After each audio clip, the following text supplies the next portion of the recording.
Yeah, remember to put. So, okay, so we are recording this meeting and it will end up on our website or wherever. So, first of all, greetings everyone. Thanks for coming along again. I suspect another couple of people will drop in as we get started. But as usual, I think we'll go around and we'll introduce ourselves and we'll, you know, okay, Andy's coming in. We'll go around the room as usual and we'll just introduce ourselves. Tell us a little bit about your business and in about a minute. And yeah, so Shirley, you start. You're the first one. Okay, thank you. Good morning, everyone. I'm Shirley. I work in health and wellness. I work with Forever Living Products, which is a product-based company that helps people to look after their health using natural products. I also show people how they can earn an additional income around our business model and help you to make changes to your lifestyle if you so wish. So that's me. I'm Shirley. I help you to look good, feel fabulous. And I'm hoping to be able to use this AI thing in my business somehow. So it's a learning for me. Thank you very much. Yeah, that's the other thing, is just how you do use AI or how you envisage to use it. Or Peter, you're next. Good morning all, my name is Peter Northfield. I'm a web designer and I also do a lot of email marketing for businesses. I usually use AI to fill in the gaps with clients who can't be bothered to give me stuff. And it's a godsend, isn't it? Because the number of, Peter's in the same sort of business I'm in, and the thing is, if you get builders or people like that, how much content you get from them? Big fat zero, right? So you can't pick out. So AI has been a godsend to actually make pages and things, hasn't it? So excellent, thanks, Peter. Jane. Hi everyone, can you hear me? We can. Oh, lovely. I've dumped my Windows laptop now. I'm on full Linux everywhere, so everything should work perfectly. I better touch wood. So I work for a company called Invicta Linux. We do IT systems for small and medium-sized businesses, focusing on Linux and open source particularly. And yeah, I mean, there's more and more things that I'm finding AI so useful for. But it's interesting, I'll use three, like I'll use Claude and Pi and Gemini and whatever else I can see, and sometimes you get different answers, so that's quite interesting. I had some very interesting punctuation advice from Claude this morning, which is completely off the rails, but it's great fun and makes things so much quicker. Brilliant.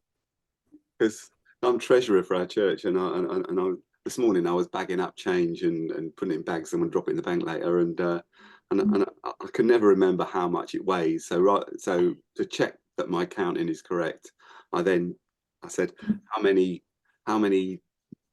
much does 10 £2 coins weigh? And Gemini gave me an answer, and I said, well, that's wrong. And then it said, oh yes, it is wrong. I'm sorry for that, and it gave me the right answer. It's not always because I knew roughly what it was, but it was like less than half of what it should have been. So, but it is kind of useful, because then I went through all the other chain, but then it sort of, after I scolded it, it got all the others right, and then I could go through. So it was fine. Steffi, tell us all about you. I'm Steffi Lewis. I'm a 31-year veteran web developer, founder and creator of Your PCM, the CRM designed exclusively for UK small business owners. Currently working on Splogit, which I put the link to my personal development blog in the chat. You can see where I'm up to. It's fully AI-driven blogging, and you either publish it there and then on your own blog, or you publish it in WordPress or whatever you want to do with it. It's entirely up to you. It's all token driven, so you just buy tokens as you need them. There's no subscription or anything, although I do remind you, if you're not using it enough, I will actually tell you. And my camera's starting to slow down, so I'm simply going to say the wait list should be available next week. Brilliant, thanks, Steffi. And the tokens last quite a while, so it's not like you're always topping it up, is it? Because it's that's great. Rihanna, tell us all about you. Me, yeah. Okay, so I've been a business coach for 7-10 years or something like that, working primarily with therapists, and I'm talking about psychotherapists or occupational therapists and those kind of therapists. And just recently, I'm wanting to start facilitating women's circles. So I've got myself a very large group of South African women, because I'm based from South Africa originally. And we've started with our circles and so on. So I've been using AI to give me some ideas and that and the other, and I have used AI for clients as well, which has been very useful, and I've shown clients how to use it. So yeah, that's me. I'm kind of a leg in two camps, so to speak. Brilliant. Thanks, Rina. Michael. Eve. Morning, David. Excellent. Yeah, I'm very excited about AI. I'm very new to it. I'm working with Steffi. I like the idea of having someone I can talk to. She does very good video meetings with me. So I've ignored virtually everything else. I'm speaking to her at 2 o'clock. So she's been very good. I promote events on Meetup and LinkedIn where AI is mentioned. You'll see at the top of the chat there, I've got an event on the 4th of June, sales growth system powered by LinkedIn events, chats, GPT, and automation. I haven't seen it yet, so I'm looking forward to it. So I'm learning a lot from these events. And every time I come in, I try to find one and put one up there for you to have a look at. So do have a look at it on the 4th of June. It is free, and you might learn something. Thanks, Michael. Andy, tell us about you. Got me on the hop. Yeah, Andy from A1 Websites. I spend my life helping people get more results on their websites and marketing. In the AI world, looking out for how it's affecting search engine stuff, seeing more and more evidence of people's blogs and stuff being very high in Google, top of Google, and yet they're not getting the same traffic they used to. And yet when you dig into it, you see that some of their referrers are coming from things like Perplexity and all the other AI engines. So it's clear that people are finding that information on AI, but they have no need to go to the website, most of them. So definite signs of declines in visibility organically. Much as what's already been said, I do get fed up that you have to ask it twice. It's like having a child, isn't it? You ask it something, it gets it wrong, and then you push it more, and then it gets it right the second time. And you think, well, why can't it just get it right the first time? I mean, it's like I would, for example, for a client, I was asking, I said, can you give me, I can't remember what the scenario was, but I was trying to see if the client came up in AI results under this particular search, and they didn't. But I knew they did the right thing. And then I said, well, what about client name? And he goes, oh, apologies, and it just included them in there, and they should have been in there in the first place. And you go, Jesus, it's got a long way to go, and I think because of that, the trust in people using it is going to take a bit longer than expected. Yeah, I don't think it's quite ready to take over the world just yet. Not yet, no. It might try, but who knows? Dave Caudle. Morning, everyone. So I'm Dave Caudle. I work with people to help them find jobs that they actually enjoy doing that support the lifestyle they want. So everything from working out what an ideal job is through to actually going for the interview and landing the opportunity. In terms of AI, it's one of the things that I'm having to keep quite up with in terms of helping my clients to use it to research jobs, to research people, to research opportunities.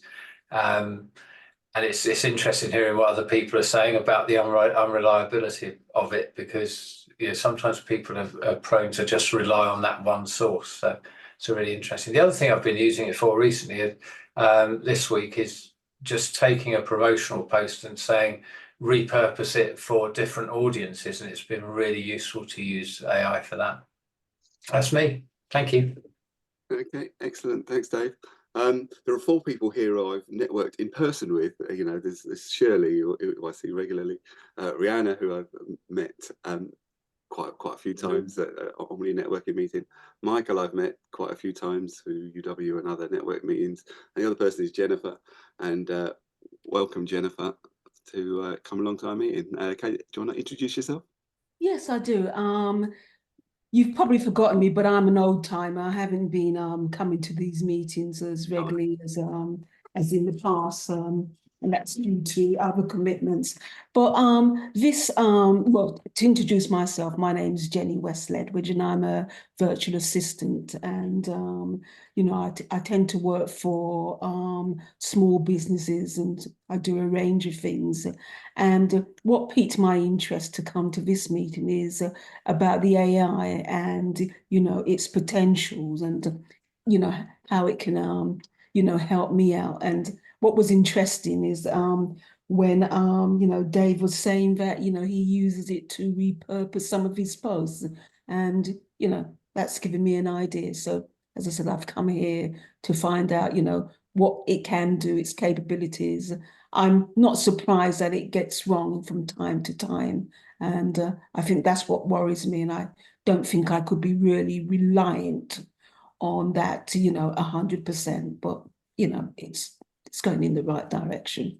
Yeah, because I would, if it's a subject you don't know inside out, you know, usually like we can pick up the errors, and it's just a matter of it, you know, it doing all the words for us. But if you've got a piece of work from ChatGPT, say, and then I would paste that into Perplexity and say, can you fact check this for me? Because it will then go through and it will check against current. Perplexity and Gemini use current searches. So, but Perplexity seems better at fact checking. So Perplexity is great for fact checking. You know, you can use the free version. It's not a problem. And you just copy and paste the words and see if it agrees with it or not. It quite often doesn't. So, the free version, is that on a trial? I mean, I have tried to. No, it's free. You just use the free version. So it's. And it's called Gemini. Well, there is Gemini, but the one I'm talking about particularly is perplexity.ai, which is more of a, not really a search engine, but it's effectively it is, because it uses current data. I wrote a blog about motorcycle thefts for an insurance company, and because I knew I used ChatGPT, even though I knew at the back of my mind it was like the data was a couple of years out. So I put that in Perplexity, and it was kind of what I was saying was almost completely wrong, because the trend wasn't up, it was down. And yet 2 years ago the trend was up, but in 2024 the trend is down. So it's kind of a you can get your facts wrong if you rely solely, especially for something you don't know, you know, like that. In that case, I got no idea about motorcycle theft crimes and things. So putting that Perplexity get me right up to date data, and then I managed to. It was still good information that was in that original blog, but then I could tailor it to make it into something that was more accurate, you know. So it saves time, and that's what we're looking for, really, isn't it? You know. Definitely. Yeah. That's the biggest thing. Okay, excellent, good. We were just before I started recording, we started talking about Microsoft, because last week, reputedly, because it's not actually come out in figures, Microsoft overtook Google in terms of revenue from AI products for the first time. I'm not which kind of gives you the direction of travel, because Microsoft have invested in lots and lots of different things. They've got their own Copilot. They've also got investment in OpenAI, so that they put their fingers in a lot of pies. So it's and they seem to be ahead. I mean, Google have promised stuff that's coming out, and I'm not saying Google won't catch up eventually. Who knows? You know, it's a very fluid situation, but it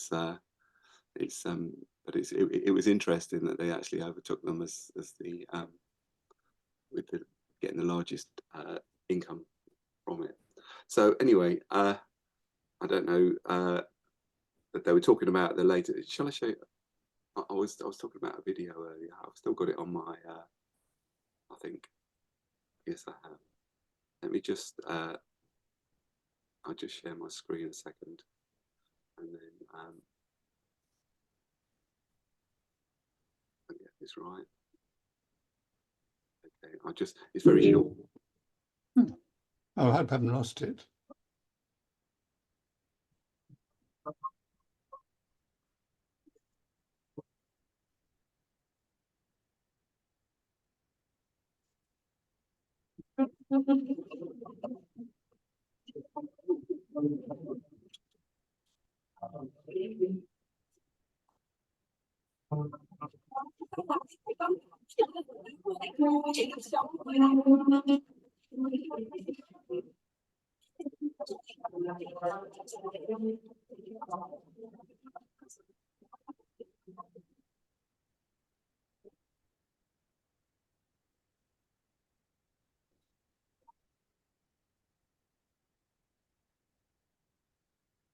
thought that was cool.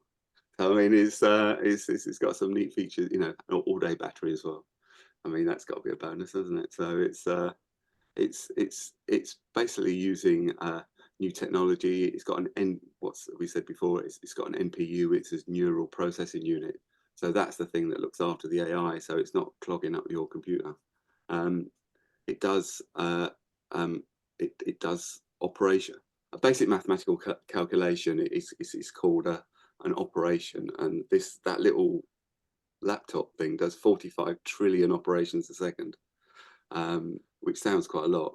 So, I mean, it's I think the ones I don't really understand practically what that means, but I know I've seen most of the others are in the billions that I've seen. So it's the fact that they're talking trillions now is quite a leap forward. So it's so the other thing is you actually interact with the AI whilst you're actually working. So you can be talking to it all the time. So if you're writing in Word and then you say, oh, that last paragraph's crap, can you rewrite it for me? It will just do it, you know. So it can intervene in the actual apps that you're using.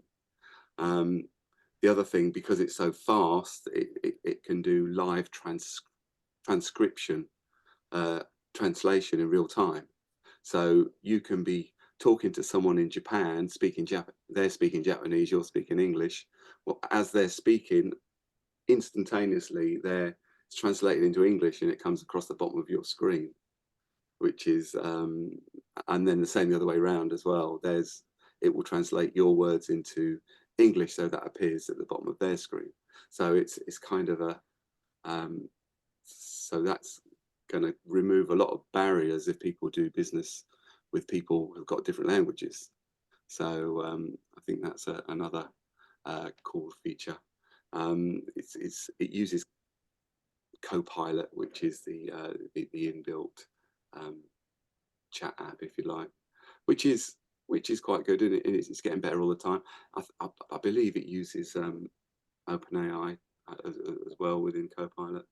So it's and the other thing they do on there, which is the thing that's concerning, that I spoke with Steffi yesterday about, is a feature called recall.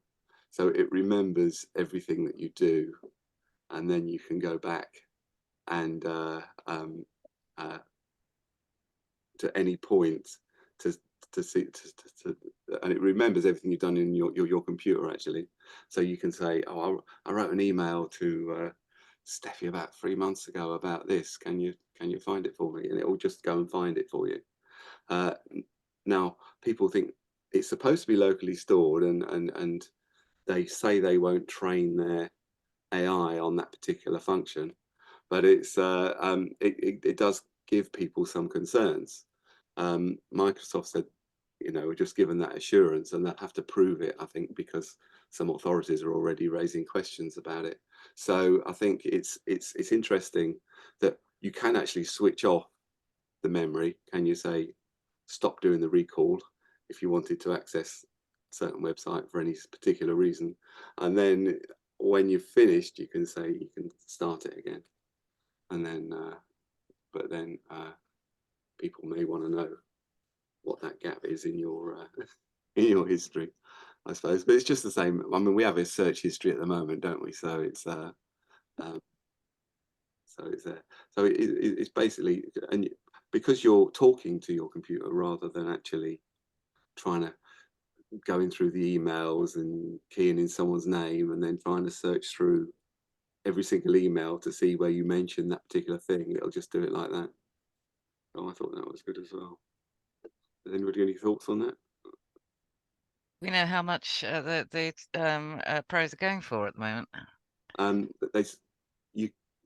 it starts at 1,000, and then it goes up from there. I think Steffi was looking at it. It started at 1,000, didn't it? The 1,074 ink VAT for the basic one, and then if you want like a titanium one with an OLED screen, it's about £2,000. They're not horrific, you know. It's not. So it's. I think when you work out how much time you're going to save over a period of time, it's probably very much worth it, isn't it? Yeah, yeah. I'm very tempted. My dad's offered to buy me a laptop for my birthday, so I'm just like, I might actually just go for one. Yeah, get me one of them. Yeah, I want a dad like that. I only got an orange and a Mars bar for mine. That's an orange and a shiny penny. Yeah. When I was a kid. What I do like in it all is that the if Microsoft are sort of fighting back against the likes of Google, I like a bit more of a level playing field. Although Jane would like someone on the Linux side of things, of course, to pile in with something. Well, yeah, I mean, yes, I just think Linux is good, but I've got absolutely nothing against Microsoft either. You know, it's a wonderful OS, and I just love AI. I think the new iPhone, which is due out in September, is incorporating AI into it as well. So I'm sure it's going to come to us all in, time. I'm not sure if they've actually.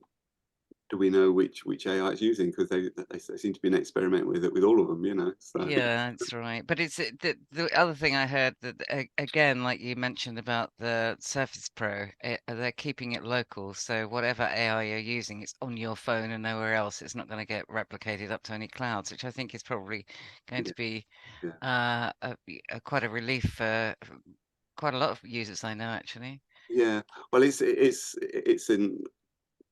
Like ChatGPT is called a large language model, and the ones they're putting on the phone is called an SLM, which is a small language model. So it fits in the it'll fit in your phone. So it's. I don't necessarily know why there should be that much concern other than the unknown, and I do think that we should just stay with what's actually been happening within the development of IT and be rational. I think it's all wonderful. I think it is courageous. I think it's amazing, and I can't wait to see what the next bit is. Yeah, I'm not worried about it at all. No, I am.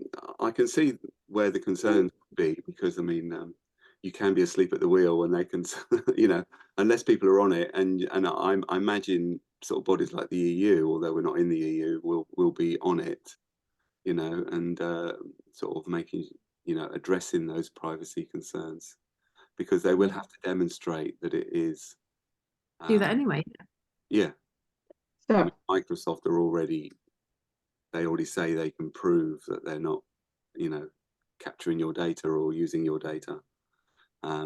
There are some things that they do want to see, and they ask your permission to do that, but they do that now anyway. So, but then you get like a massive wall of text, and everybody scrolls down at the bottom and ticks the OK button, don't they? Yeah. So it's I don't know if anybody ever reads that. Yeah, exactly, Nicola. No. People look at it and they yawn, and they think, oh my goodness, So it's so I can see it would be a concern, but yeah, but I think it's quite an exciting time. I mean, it looks like Microsoft are sort of miles ahead of Google, for instance, because they had a conference the week before, a similar thing, and they were just promising jam tomorrow, So it's whereas OpenAI was like a couple of days before that, or was it a couple of days after? I can't remember. But they looked like they were quite a way ahead as well. So I mean, Microsoft. You would expect that, wouldn't you? You would expect that anyway, wouldn't you? No, I if you'd have betted on it a year or two ago, you would have said Google would steal a march on it, because their resources are so much bigger. I mean, I'm not saying Microsoft a small company, but they're not. But they were having problems a few years ago, weren't they? Yeah, they were falling behind, and they so they're climbing up now. So I mean, people do come and go, you know. I mean, how many people have got an Ericsson phone, you know? They were the market leaders, weren't they? And I was attending. or Nokia. I mean, Nokia's still around, but I mean, how many people have got Nokia phones? You know, we all had Nokia phones in the late 90s, you know, and that famous ring tone everybody had. So Microsoft has been around for years, a lot longer than Google have. Oh yeah, they have. Yeah. They've been around most of my working life. Sure. Well, my working life on first time I worked on a PC was would have been in the 90s, late 90s, and definitely Microsoft were around then. And we had IBM PCs and Windows 1, could have been 2. It came on 5.25-inch floppies. Oh, showing me age now. How old are you, David? I'm 63. Oh, I would never have said down in the 60s. So old. Oh, yeah, now Marcus going to trump you. I'm a thrusting young blade compared to Michael. You mean you'd be coming through as a 40-year-old, and however old you want to be with AI, wouldn't you? Yeah. Oh yeah. Well, you can use. I haven't got it switched on at the moment, but you can even on Zoom. You can iron out the wrinkles, can't you? It's got some in there that make yourself. Everybody was frightened, but you've got to consider that when everybody was frightened about the digital age, and then everybody went to, when did everybody do that copper thing, and everybody had to go digital, and it make an absolute great big difference to the older generation as well as the younger generation, just because of how people process information, I think. Yeah. I think AI is much, much bigger in the scheme of things, and you know, and I just don't know where it's going to go. And not only that, the concern is we've got a lot of scammers, and it's something they can use to maximize whatever their intent, and that is the concern. Well, because you can have your own avatar which is you, and record your own voice, and then it can you can just create your own video that it looks like you talking, for all intents and purposes. So it's I think you're right, David and Jennifer, that the fact of the matter is that you could consider that AI is greater, but if you look at the concept of it, AI falls within the digital market. So when you have to consider the concept of the digital processes and how you're upgrading things, the future would have had to been considered anyway, I think. And how the depth of that is the people in charge's responsibility, I think. I've got a couple of cool tools to show that I found this week. One I think was probably more interesting to Steffi and Peter, but I mean, let me just I'll just quickly share my screen, and this is completely free. It's something called colormind.io.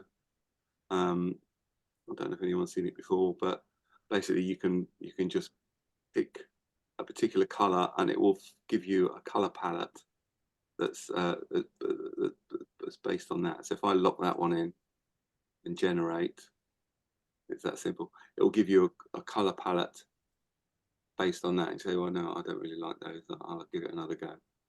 It will come up with another color palette. So comes up with all the codes and everything underneath. It's just that it's a very quick thing. I thought it was pretty neat. What's it called, David? I can't see the screen. It's colormind.io. So if you'd have to. It's a bit more funky. Yes. You better off changing the middle one, and then so if you want a color palette for websites or a presentation or something, it's you can lock that one in and generate. I say, well, yeah, I quite like that one as well, so I'll keep those two, and I'll regenerate the others. seems to be set on that one. So these two. Is it creating it from though, David? Is it from the picture that you've got below? Yeah, it's no, it's AI. It's whatever I've locked in one of these at, because they start from light to dark. So if I unlock these, if I go into here, I can change this to any color I like. I can put the code in, or I can just browse a color. So if I went to blue, that's like an azure blue, and then I can take that one off. I've locked that one in, so I've clicked on the padlock underneath it. So now that one stays there. So it will produce 2 lighter colors and 2 darker colors that kind of go with it. So you could use that as a color palette. Actually, it's a good little tool. Yeah, it's just a quick handy little thing that I just happened. I saw somebody on YouTube sort of demoing it, and I thought, well, that's pretty neat. So there's probably more to it than I'm describing, because it says image upload there. So I don't get upload an image and it'll extract the color palette from it. So so there's probably a little bit more to it, but I haven't done that, because I was looking for colors for a website, and it's good that these kind of go together, you know. So yeah, It's actually quite good. It is good that you can select that as a chunk. Those are the colors that go together and theme it through. You can use it for your branding, can't you? Yeah, that's right. And it's all AI generated, so it can be, you know, so they do.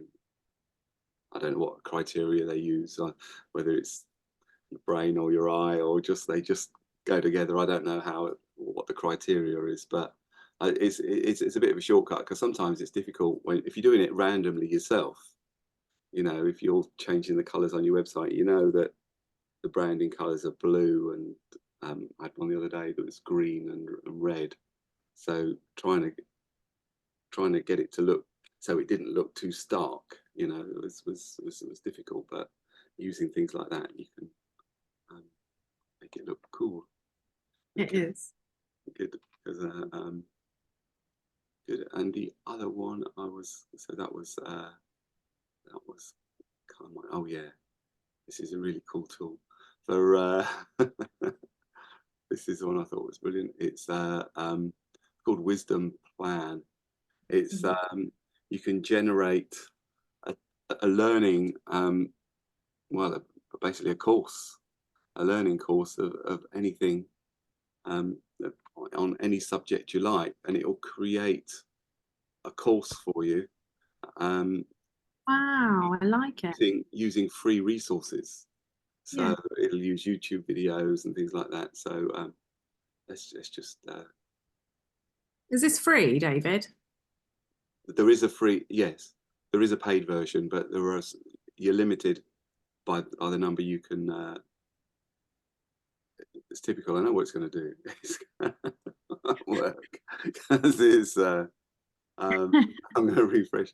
This happened to me yesterday. I've been using something for every day for ages, and okay, let's sign up.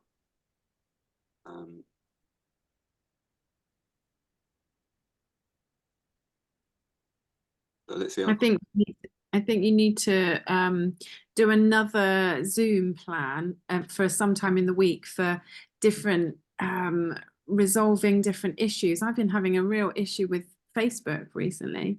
Right. Yeah. Yeah. In what way is that to do with? Just the fact that you can go in, you can create a page on somebody's account. You can then, when you want to log in and you want to switch that to that particular page to make the changes, i.e. like on the background cover and on the profile pic, and you know, putting different the information in, or if you wanted to change the name of the page, or if you wanted to collect the detail, like have a look at the specific detail, wouldn't let you come back. Wouldn't let you literally like click the buttons to switch in and switch out, and it wouldn't let you do it. And oh crikey, what on earth is it? Yeah. It's been forever doing it. Try a different browser. Okay. So let's create a new learning plan. Let's see how quickly we can do one. So I'm going to create a plan with Wisdom AI, obviously. What's your learning goal? The one the one I tried on the trial was to learning Python, which is a programming languages. So let's say learn PHP. PHP is, as a few of us will know, that it's WordPress. yeah. Well, it's used in other things, but it's yeah. So learn. Where am I starting? I know nothing. Yeah. I know nothing. Beginner. I do know. I'm a bit like same with French. I understand what I read, but I have trouble starting it from scratch.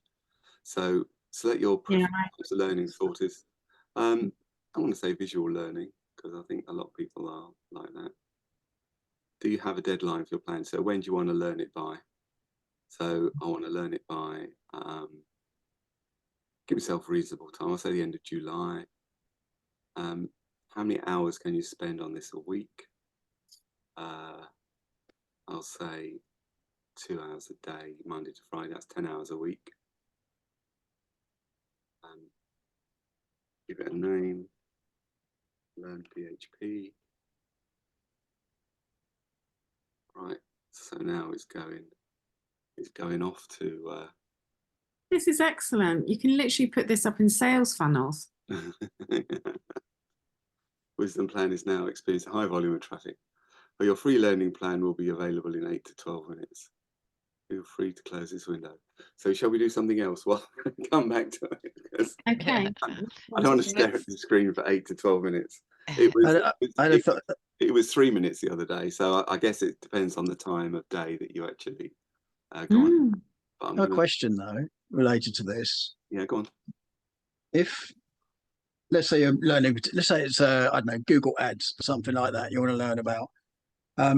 Has it got any settings that say only bring in video content, etc., that's within a certain time range, like past year, example, or will it just go off and get all sorts of stuff from wherever it can, however old it is?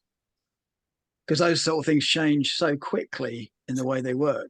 Good point. I mean, PHP hasn't changed very much, but yeah, there are things that you would want to learn that, you know, if you were doing some sort of history project, it wouldn't matter. But if you were some technological thing, obviously it doesn't matter, you know. Yeah. If you're saying, like for your business for search engine yeah, stuff, I mean that changes every week, doesn't it? So yeah, yeah. So it's do you know, it might do it. It might put out the most recent stuff automatically, which would be interesting. Yeah, I'd have to look into that. I mean, I don't want to disturb this while it's busy. No. But yeah, it is a good point. I mean, because it is something. But what it does, it just comes up with a daily plan and tells you just step by step every day things for you to learn. And then within each one of those, you can say, well, I want to know a little bit more about this. It will create another plan about that one particular topic. You know, so say if you've gone through something and you don't really understand it, you can tell it and it will produce more information on that particular topic. So I wonder what it would do if you did something unethical, like you said, I want to plan out a bombing campaign somewhere, a step by step. I wonder what it would say. Because a lot of the AI won't do it, will it? No, I mean ChatGPT. I just to be a devil or whatever, just out of curiosity, I said I wanted a picture. I asked Dali to give me a picture of a chicken eating an egg, and it said this was outside its moral settings. So I couldn't have a chicken sitting down for breakfast. I think originally I sort of noticed it because I wanted a chicken and I can't remember what it was now, a chicken and a wolf sitting at a table together eating breakfast, you know. And I just noticed the chicken didn't have any eggs in front of it, but the wolf did, you know. But the chicken was happily tucking into bacon. We had that conversation. I managed to get it to you chicken and bacon in front of it and the eggs in front of it. Yeah. So I suppose it all comes down to the wording really, because I said a chicken eating an egg, it's if I'd have said a chicken with a plate of eggs in front of him on the table or something, I might have got a different a different response, you know. I wonder whether, because I tried a different AI out, and honestly I can't remember which one it was, but the first thing it said to me was before any like hi, how are you, like you do with AI. It said I won't indulge in any sex talk. What? just Is there a record of me somewhere? I don't know. It was just it did make me laugh actually, but yeah, I thought What did it perhaps. say? You don't want to get involved in any sex talk. Yeah, I won't indulge. I'm here to help you, but I won't indulge in any sex talk, basically, or discussions, about sex, which I thought was a bit premature, frankly. We've only just met. What's the matter with you? Love it. I found a great one of our suppliers used to work for GFI, so it's quite a big global organization. He used to run the webinars, did a very good job. He's left GFI now and he's working for something called Guardians of AI, which sounds quite pretentious, but he sends newsletters out. They've just started, and he explores different AIs, and one of them is Gamma. I don't know if any of you have used it or heard of it, but it basically creates slideshows, I think, amongst other things, but it was really good, very, very impressive. It's yeah, we demoed it last week actually. We actually looked at that. I thought I'd heard of it before, but of course I was so that's probably where I heard of it. And there's another one called Gandalf, and it's a prompting practice tool. So you have to sort of ask questions to get passwords to get to the next level, which is quite fun, I suppose. It's a gamified prompting practice tool. So yeah, because I mean gamification is like, it's everywhere, isn't it? It's the way people are held onto websites and things like that. So it is a thing still. So I've forgotten most of it, but I was looking in sort of gamifying websites, to get people to stay on there, to retain people. But it dropped off my radar for some reason. But it's something a lot of them engage in, social media companies as well. So yeah, I'll just have a quick. It's still generating my wisdom plan. Yeah. So, has anyone generated music online? Had any success with music? Because I know there's a lot of fuss about it, isn't it? Where they're saying, it'll get to the point where the bands aren't needed anymore, except to go to the exclusive people who can afford to pay for them privately, because everyone else will be doing music in other ways. yeah, well, it's possible. It's possible. Yeah, I think maybe a lot of these artistic things will be. I mean, you generate a artistic picture, an image or something. Are we going to need artists anymore? Are we going to lose that ability? So I mean, there's something here called loudly.com that I saw before. There is the free version of it. So you can do 25 songs creations a month. Maximum song length 30 seconds, which is not very long. 1 download a month.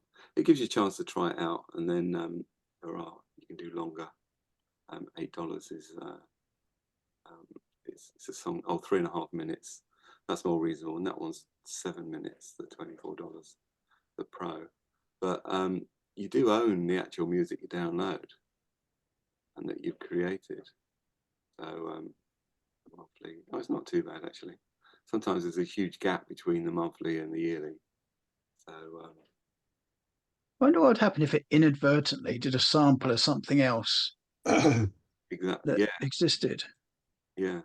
It's supposed to have a filter on there that's supposed to stop it, but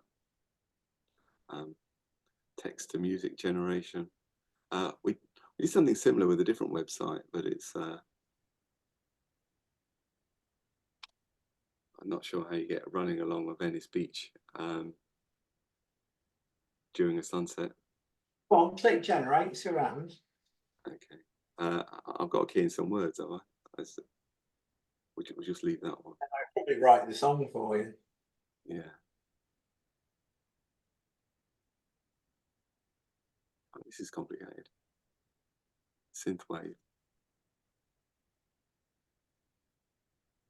Hey, you've really got to know about music, do all this stuff in digital.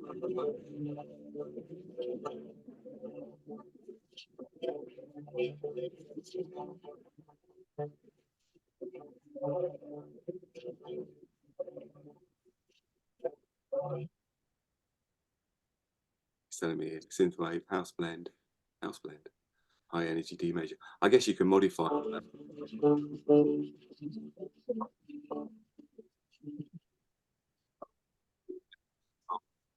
I mean, it's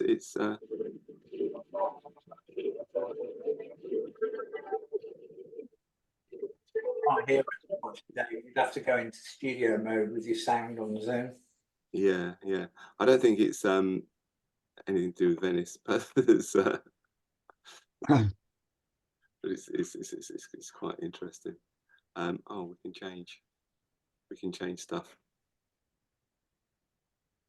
Epic.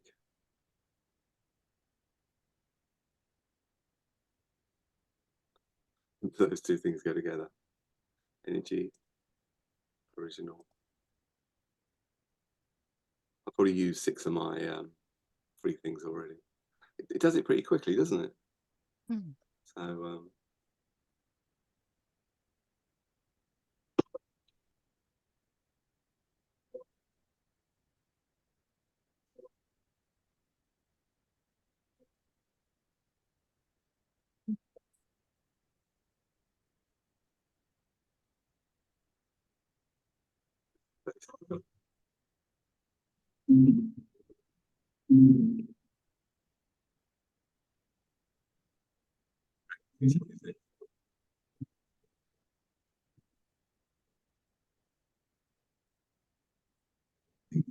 that's really cool.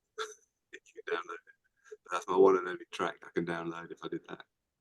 So yeah, I thought that was anyone's into music or knows someone's into music. I have got sort of my wife's cousin's into music, and he was actually asking if I knew the best AI sources for doing music, because he wanted to upload his own music and put in sort of back into it and things. So it's probably got a place for people who are writing their own and want to improve their own. So Backing tracks for streamers would be quite cool. yeah, that's right. You could create your, because quite often when you upload, I don't know if you've uploaded videos to YouTube and had a backtrack with it, it doesn't like it because it's saying it's plagiarism or whatever the musical equivalent is, and it doesn't like your backing track, so then it takes it out. So you can add other ones back in. It's got its own little, YouTube has got its own little selection of music you can add to a film, but they're pretty dull. So I can see that you could have a suitable style of music and a suitable tempo for a particular video that you could then create on the thing. I'm just gonna have a quick look at wisdom plans, really. So I'm gonna go back to that.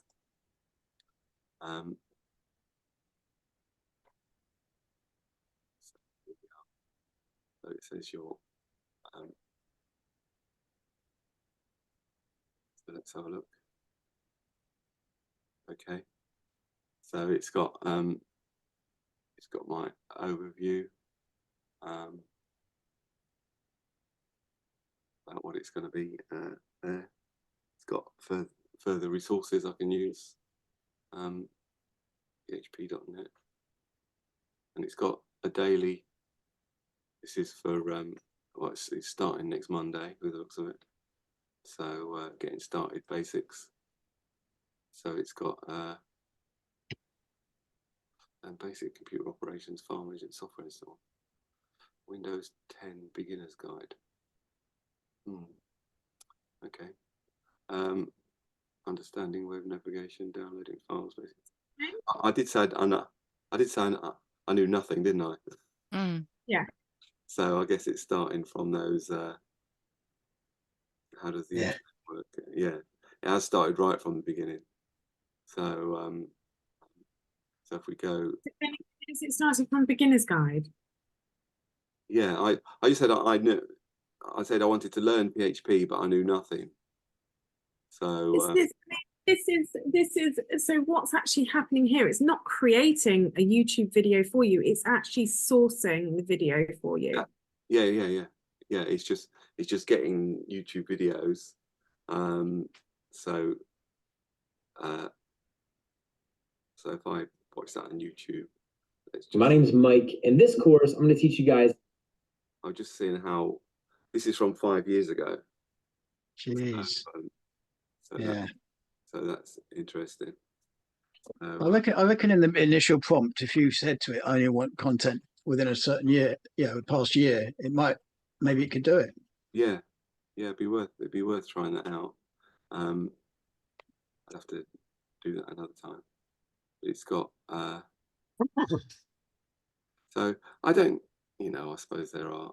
It's if you want to create something free, these, and I did specify visual. You can have it so that you have like a sort of a manual or a words instead. I just said I wanted a visual course, so that's what it's given me. You can have it a mixture of both, or you can have it just the words rather than the videos.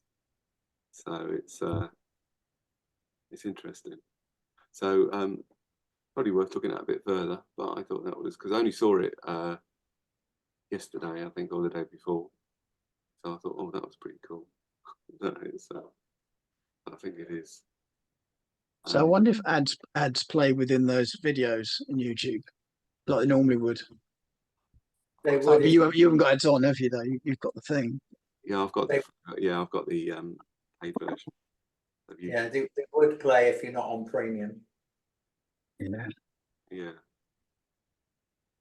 So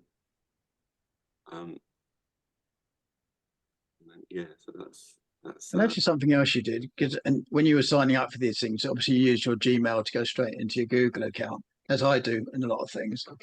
I wonder if Google are actually tracking the types of things that people are going into to help influence things on their end. Yeah. I'm sure they are.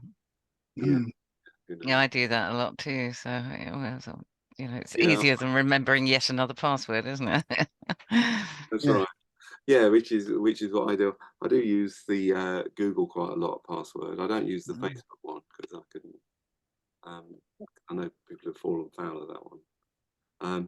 The only thing is, One don't you use, David? Sorry, I didn't hear the last bit. I used my Gmail address, but the trouble is your prime thing, your prime real estate, or not real estate, but your email is the most important thing you've got, because nearly everything you've got, if you've forgotten your password, you just, something like that doesn't matter because I don't care about it, because it's there. But something like website access and other things that you use, it's important that your email account has got a really complicated, you've got double authentication, and you've got a really complex password, because if you forget your password, it sends you an email. And banks don't do it so much now, but they send you an email and then you click on a link and just reset your password. And I know somebody who's lost a lot of money that way, Oh, really? Yeah. He lost his he basically lost his Bitcoin wallet, and he had about 16 grand in there, and he just, at the time, this is a few years ago, they just sent him an email. He used his computer in McDonald's and using their Wi-Fi, and somebody managed to intercept that, logged into his email, changed the password, went onto his Coinbase or whatever the equivalent was then, and changed the password, went in, transferred the money away, and that was it. It's gone. Never free Wi-Fi. Never do it. No. Yeah, they do say that, don't they? It's wrong to us. Yeah. So there was there was a few other things I've got listed down here. There was something called Relume, RURELEME.io, which is it's again it's website and development. It's Relume is a way of creating. You wouldn't if you were wanting a website. It's a great way of creating a plan. You know, creating a site map, if you like, of everything you need. So it asks you loads of questions, you key them in, and it'll give you a site map of all the pages that you need. You can do, if you weren't a website developer, you would give it to a website developer and say, this is what I want, you know. So it's it gives you a plan of all the pages. Not only does it give you the page names, it also gives you the sections within that page as well for that particular business. So it might be interesting to Peter and Nicola. And what was that called, David? It's Relume, so RELUME.io. So I was going to demo it, but we ain't got the time. So we may put it. You know, I may have another look at it in the week, but it looked quite useful. It looks like quite a useful tool for both, you know, a customer wanting a website built, you know, because it gives you ideas. It's the same a lot of these things with AI. It points you in a certain direction, and then you can develop that idea, because you never take the first thing that comes down. You use it to base it on, you know, to refine your blogs, you know, because you sort of edit the other one. And Grok, have you heard of Grok? It's again, it was Facebook. What's it called? Who owns Facebook? I've forgotten the name now. Meta. Yeah, it's Meta, isn't it? Meta, yeah, that's it. So sort of Meta developed it, and they've made it open source. So it's a specialized large language model. But I was just gonna have a quick look at that as well. But again, we might look at that next week, because it's primarily to cater for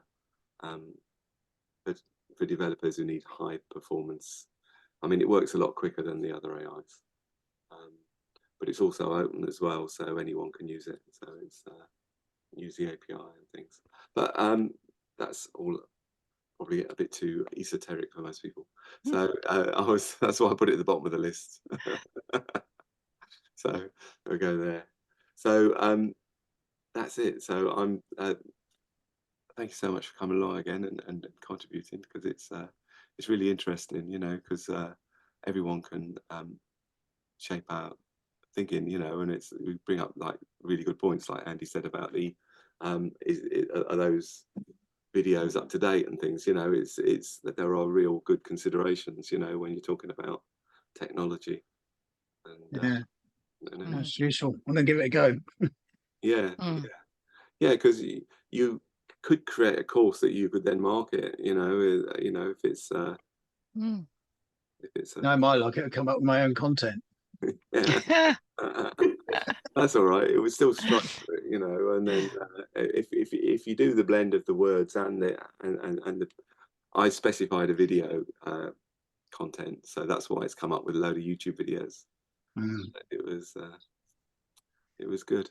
Okay, excellent. Thanks for coming along, guys. Thank you. I'm going to stop the recording now.